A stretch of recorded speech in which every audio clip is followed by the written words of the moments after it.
Hello there. This is an astrological forecast for Aquarius for July of 2013. And this also applies if you have an Aquarius ascendant. So my dear Aquarians, Mercury is retrograde in your 6th house until the 19th of this month. So there could be some misunderstandings in the workplace. You may feel that nobody's listening to you. You may also feel as though you've said something and it's perhaps just being completely ignored. So wait until after the retrograde before communicating something that's really important. This will be a very good time for any research. Maybe you're researching a new job, a new position, a new area that you'd like to get into. Great time to research it during the retrograde. Also during the retrograde is a good time for completing up projects. Good time to get your paperwork finished, sorted before the 19th of the month. Great time to do it. Those are the advantages of that Mercury retrograde. You may also find yourself rethinking what you're doing for your health. Maybe you need to rethink your diet. You may think you're on a good diet, but are you? Maybe you need to do some more research on it and check it out first. Anything connected with your health, research it thoroughly during the retrograde. You may come up with some very good answers. And we've got Mars for the first 2 weeks of this month in your 5th house. So very good time for anything creative, anything involving music, art, theatre, your own business, anything that involves you doing something with your hands, making something. Very well aspected. You're going to be able to get a lot done.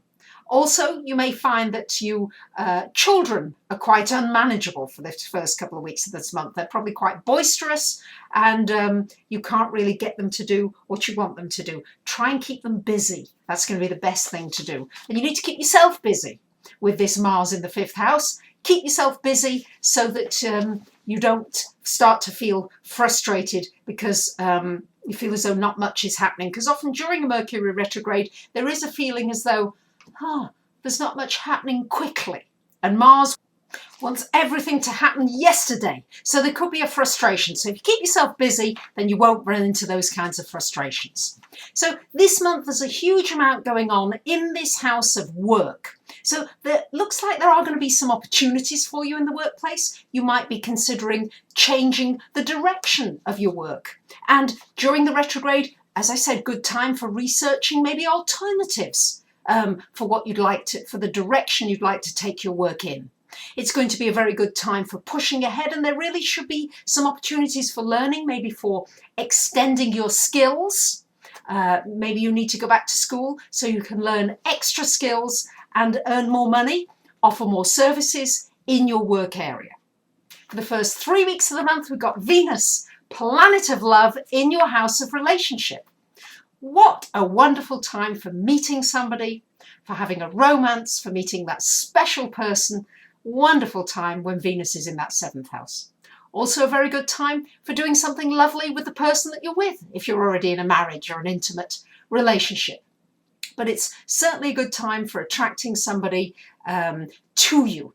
You may find yourself mediating between two people, maybe friends of yours who can't get along, who can't see something clearly, and you find yourself mediating and helping to bring about the peace. It's a lovely time though. Make the most of it. Do get out and about. For those of you who are looking to meet somebody special, this will be a great time the first 3 weeks of the month.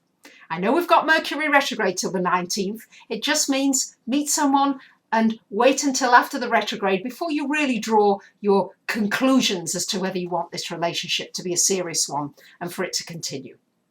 The last week of the month, we've got Venus going into your 8th house. So you may find yourself in an intimate relationship, may find yourself in a very sexual situation with somebody, going deeper than you've ever gone before. It's also a wonderful time for a new opportunity coming to you financially from somebody else. Maybe somebody with a great business idea. Could be somebody who wants to support you, give you a grant, a scholarship. That could happen for you in the last week of this month. I know with Neptune in your 2nd house, many of you are feeling as though your finances are just disappearing on you. No sooner it comes in, it goes out again. It's very important that you are getting some more structure into your finances. All too often, I think you've allowed things to to lapse a little bit. It's very important to have good structures in place. Make sure you're not overspending. Make sure you've invested your assets, if you have them, in a safe place. You've protected them to the best of your ability. And also make sure you're not being taken in by a scam or something that sounds too good to be true, because if it sounds too good to be true, it possibly is. So there you have it, my dear Aquarians. I wish you a great month. Thank you to those of you who sign up for the free newsletter, who pass these videos on, who come for readings. I'm always delighted to hear from you. Have a great month. Bye for now.